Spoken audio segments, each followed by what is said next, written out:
Le 70e anniversaire de la Déclaration des droits de l'homme relance la problématique du respect des engagements internationaux par les pays signataires des chartes sur la promotion et la protection des droits humains. La prison centrale de Libreville est le cadre choisi pour réaffirmer l'universalité des droits de l'homme. Ils sont au-dessus des considérations et concernent également les personnes en situation de détention.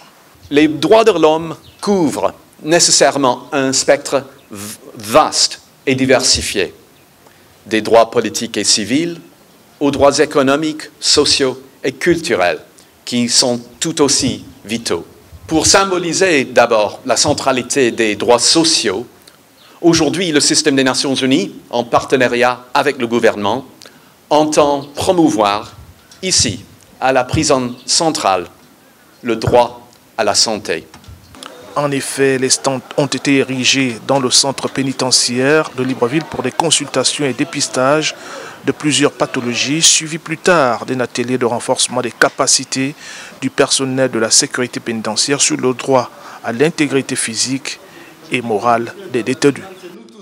Le gouvernement de la République a voulu mettre en relief l'intérêt qu'il porte au respect de la dignité humaine, thème retenu par les Nations Unies pour la présente édition.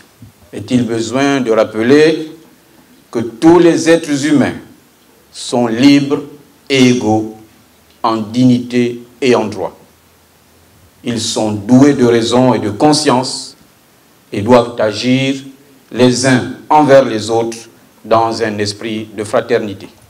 Le gouvernement gabonais, comme pour réaffirmer sa volonté de renforcer son cadre institutionnel, ajoute, selon le garde des Sceaux, que la réalisation des droits de l'homme est une ambition noble et une nécessité pour tout État qui tient à avancer durablement.